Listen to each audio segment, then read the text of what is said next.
Palabra y vida. Con el padre Manuel Horta, desde Sevilla.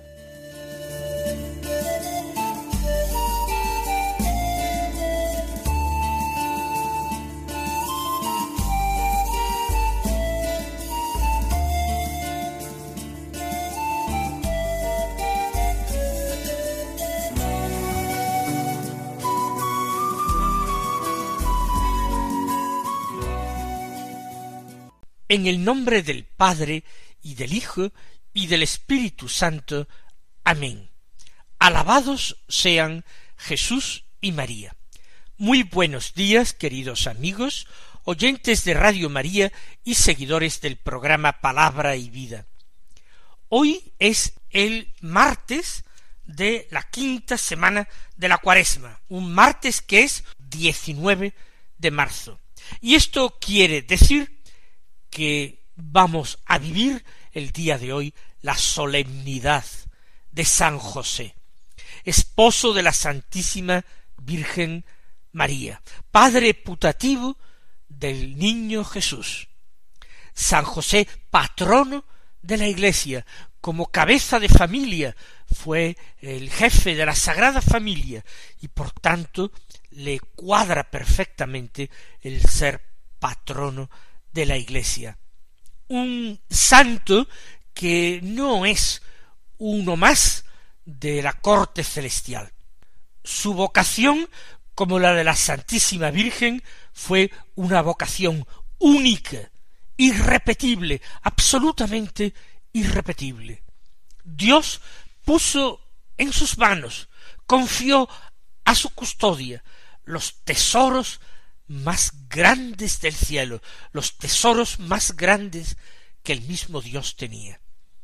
Su Hijo único, el amado del Padre, en el cual Él tiene todas sus complacencias, la Inmaculada Virgen María, llamada, destinada a ser Madre de los hombres y Reina del cielo. La Virgen María, a quien veneran como Reina los mismos ángeles. Por tanto, José es custodio del niño Jesús y guardián y mayordomo de la casa de Dios. José dio nombre y dio una genealogía a Jesús. Entroncó a Jesús en la historia de los hombres y lo hizo hijo de David, hijo de Abraham. Además, Jesús fue conocido a veces con ese nombre de Jesús ben Yosef, es decir, Jesús el hijo de José. Hoy es un día de precepto, un día de obligación de ir a misa, aunque sea un día laborable. Vamos a hacer el esfuerzo, aunque estemos trabajando, de encontrar un momento, un tiempo, a la hora que sea, para poder participar en la Santa Misa.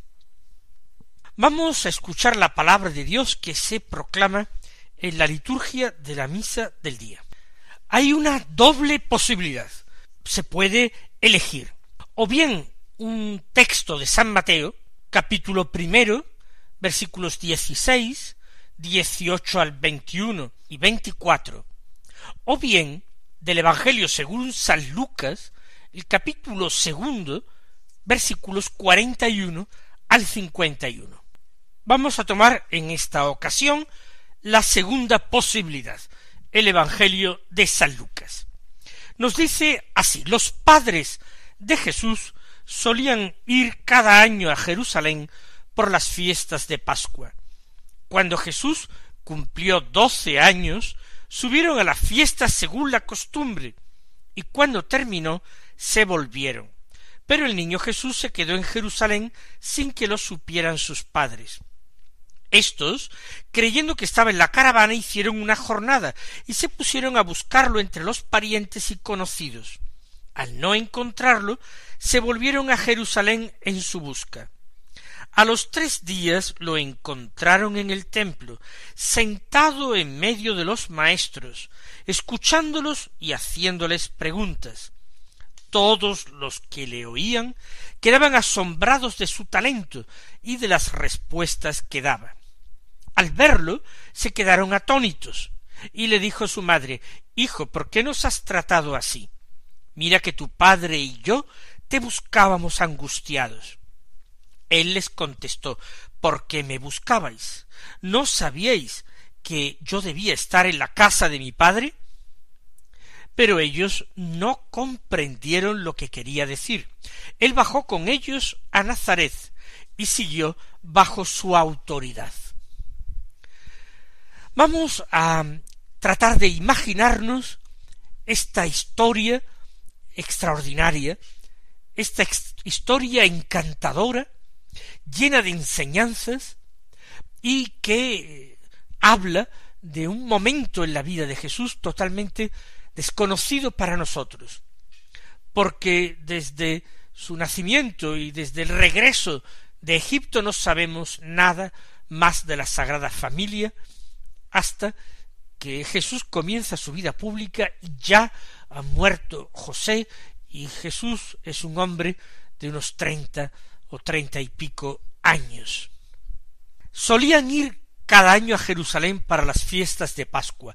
Esto hacían las personas más piadosas. Siempre que se podía, no era estrictamente obligatorio. Hubiera sido por lo demás imposible reunir a todo el país al mismo tiempo en la capital. Ya las aglomeraciones eran extraordinarias. No había alojamiento para todo el mundo, sino que la gente acampaba en los alrededores de la ciudad santa.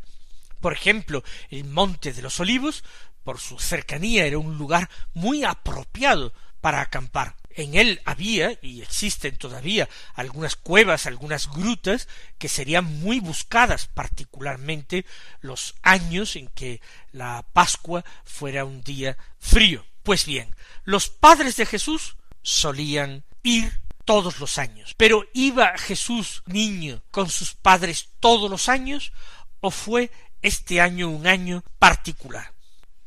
Podríamos pensar que la presencia de niños en la caravana que se dirigía a Jerusalén produciría retrasos si los niños no tenían cierta edad para caminar con velocidad.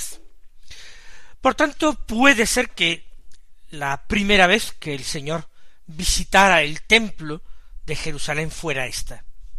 Nos imaginamos entonces el deslumbramiento que experimentaría el Señor en su humanidad, porque el templo de Jerusalén era un edificio verdaderamente magnífico. Se le llamaba el segundo templo, algunos le llaman también el tercer templo. El primero, el construido por Salomón, había quedado destrozado, incendiado, después del sitio a la ciudad de Jerusalén por parte de Nabucodonosor, rey de Babilonia. Había sido reconstruido tras el destierro de Babilonia, con permiso del rey Ciro de Persia, que había liberado a los hebreos. Pero ese templo, ese segundo templo, reconstruido en tiempos de Ciro, había sido hecho con materiales mucho menos ricos, mucho menos nobles, con gran precariedad y pobreza. El rey Herodes el Grande, para congraciarse con los judíos, había decidido reconstruir el templo. No se trataba, por tanto, de una mera restauración. Había sido verdaderamente una nueva construcción, hecha, eso sí, por partes, sin que el templo dejara definitivamente de funcionar. Pero realmente era un nuevo templo construido, no sabemos si con la magnificencia del primero, pero sí con una gran esplendidez por parte del rey Herodes. Un templo que duró poco, porque fue destruido en el año 70 también.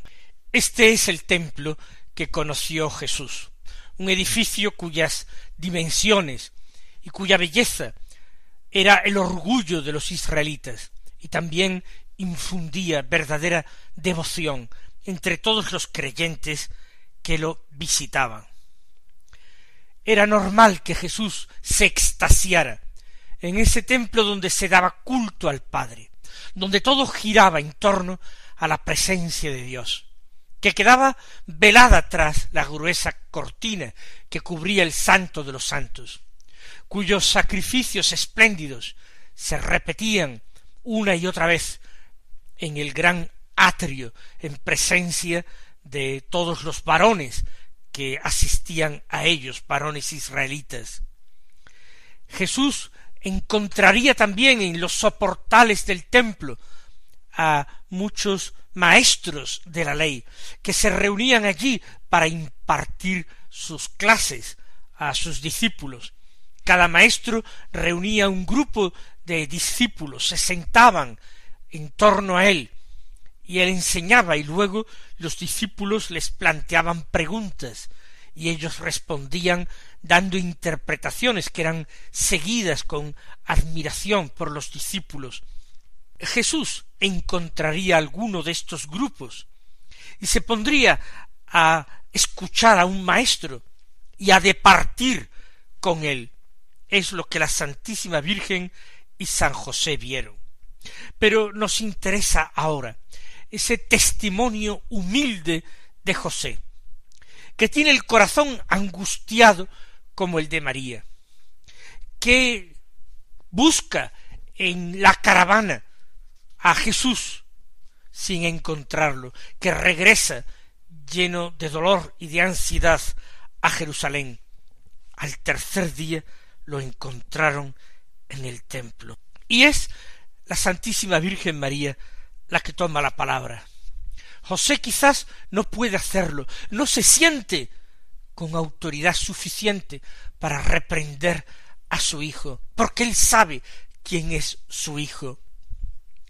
María, sin embargo, con esa audacia y esa confianza de las madres, de aquella que ha amamantado a su hijo y le ha cambiado pañales, su madre sí, pero pone a José por delante. Hijo, ¿por qué nos has tratado así? No podría objetar absolutamente nada Jesús por ser llamado hijo. Quizás si lo llamara José, podría alegar que él no tenía más padre que Dios. Pero su madre era ciertamente la Virgen María. Por eso es ella la que toma la palabra. ¿Por qué nos has tratado así? Ambos, a José y a ella, ambos han sufrido, ambos han buscado y caminado. Tu padre y yo, continúa diciendo, te buscábamos angustiados. Extraordinaria revelación del corazón de María, pero también del corazón de José. José desde el silencio, María desde esa pregunta sorprendida ante el misterio de Dios, pregunta semejante a la realizada en el momento de la anunciación. ¿Cómo será eso? Pues no conozco a varón. ¿Cómo nos has tratado así, cuando tu padre y yo te buscábamos angustiados? Y en ambos casos la Virgen obtiene respuestas. En este caso, la respuesta no hace que su corazón exulte de gozo, sino que sea igualmente traspasado por una espada de dolor, tal como le profetizó el anciano Simeón en el templo, cuando a los 40 días de nacer Jesús lo presentaron allí por ser el primogénito varón. Tu padre y yo te buscábamos angustiados. Y la respuesta de Jesús, la respuesta desconcertante, dolorosa, pero que sumerge de nuevo a la Sagrada Familia en el silencio. ¿Por qué me buscabais? Extraordinaria respuesta. ¿Por qué me buscabais? No quiere minimizar el hecho de que María y José lo quieren con toda su alma, con todo su corazón, con sus vidas, que la sacrificarían gustosos por él. ¿Por qué me buscabais? No se refiere a eso. Hace más bien referencia a que ellos, María y José, deberían conocer ya el lugar donde se encontraba Jesús. Debían ir a tiro hecho allí a buscarle. ¿No sabíais que yo debía estar en la casa de mi padre? ¿No sabíais acaso que mi padre era Dios? ¿No os dais cuenta que si la casa de mi padre es el templo, esta es mi verdadera casa? Más, en cierto sentido, que la de Nazaret, aunque él deba residir con María y José en Nazaret, y sea ese el plan de Dios. Es el sentido del signo de estas palabras misteriosas de Jesús. El evangelista San Lucas dice que ellos no comprendieron lo que quería decir. En aquel momento el dolor era demasiado grande para que la razón, iluminada por la gracia, pudiera discernir el sentido profundo de lo que decía Jesús. Para nosotros quizás ahora es fácil entender hasta cierto punto, con un cierto grado de comprensión, las palabras de Jesús. Pero entonces no, es el dolor, el silencio, la aceptación. No comprendieron, pero eso sí, él, Jesús, bajó con ellos a Nazaret y siguió bajo su autoridad. Jesús continuó obedeciendo a María y a José. Hasta la muerte de José permaneció en Nazaret junto a él. Seguramente como hijo cerró los ojos de su padre y le dio sepultura. Por eso bajó a Nazaret y siguió bajo su autoridad como un buen hijo que era, no que fingía ser, como un buen hijo de María y de José.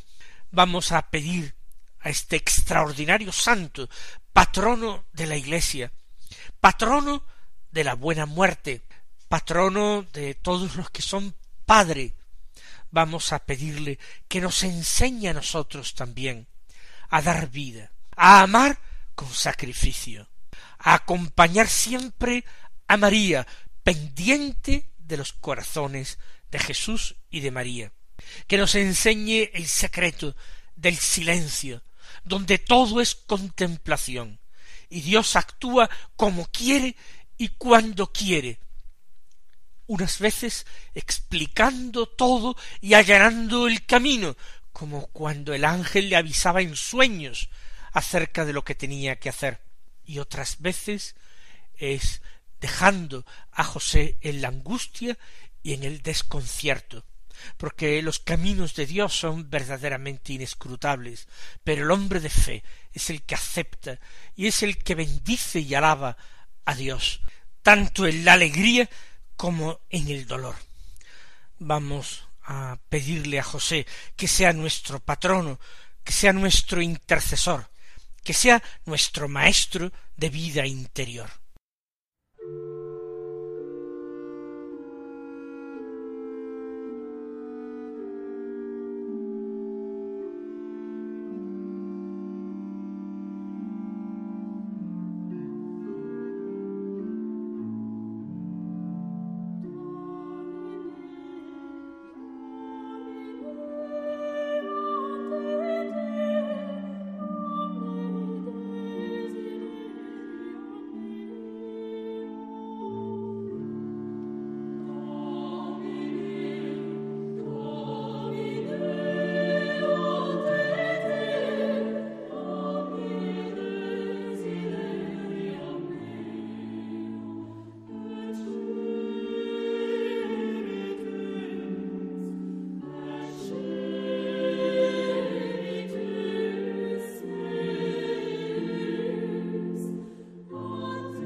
La segunda lectura de la misa es de la carta de San Pablo a los Romanos, del capítulo 4, los versículos 13, 16 al 18 y 22. Se nos va a hablar de la importancia de la fe. Hermanos, no fue la observancia de la ley, sino la justificación obtenida por la fe la que obtuvo para Abraham y su descendencia la promesa de heredar el mundo. Por eso, como todo depende de la fe, todo es gracia, Así la promesa está asegurada para toda la descendencia, no solamente para la descendencia legal, sino también para la que nace de la fe de Abraham, que es padre de todos nosotros. Así dice la Escritura: te hago padre de muchos pueblos. Al encontrarse con el Dios que da vida a los muertos y llama a la existencia lo que no existe, Abraham creyó. Apoyado en la esperanza, creyó contra toda esperanza que llegaría a ser padre de muchas naciones, según lo que se le había dicho: así será tu descendencia, por lo cual le valió la justificación. Estas palabras de Pablo, que tienen distintos niveles de lectura, por supuesto, pueden aplicarse perfectamente a San José.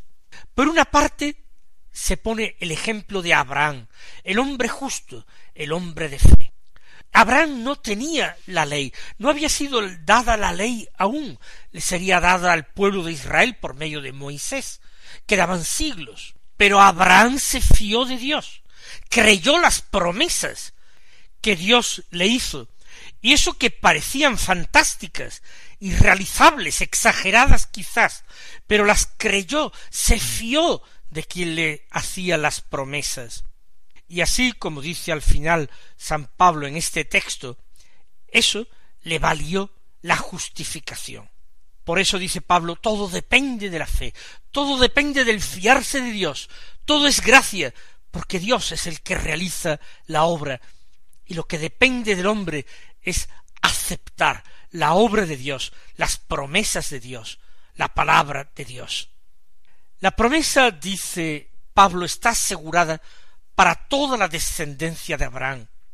No sólo la descendencia legal, la descendencia según la carne, estrictamente el pueblo hebreo, que se supone descender todo él de Abraham, sino también esa otra descendencia espiritual.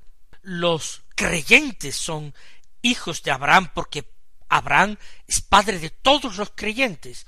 Dice Pablo: padre de todos nosotros, y escribe esta carta a la comunidad de Roma, donde había cristianos de origen hebreo, pero había también cristianos de origen gentil. Abraham creyó al encontrarse con ese Dios que da vida a los muertos, que llama a la existencia lo que no existe, es el Dios creador, y apoyado en la esperanza, creyó que llegaría a ser padre de muchas naciones, según se le había dicho: así será tu descendencia. Pues bien, José es verdadero hijo de Abraham. José es también el hombre de fe, el hombre que vive fiado de las promesas de Dios. El ángel ya le había revelado que la criatura que llevaba María en su seno venía del Espíritu Santo, que esto eran planes de Dios, y esta promesa también desbordaba con mucho lo que un hombre normal podía creer. Pero José estaba preparado por una gracia que se había derramado en su corazón para hacerlo capaz de una vocación singular, extraordinaria. Vamos a pedirle de nuevo que sea nuestro intercesor, nuestro mediador, nuestro abogado. Que el Señor os colme de bendiciones y hasta mañana si Dios quiere.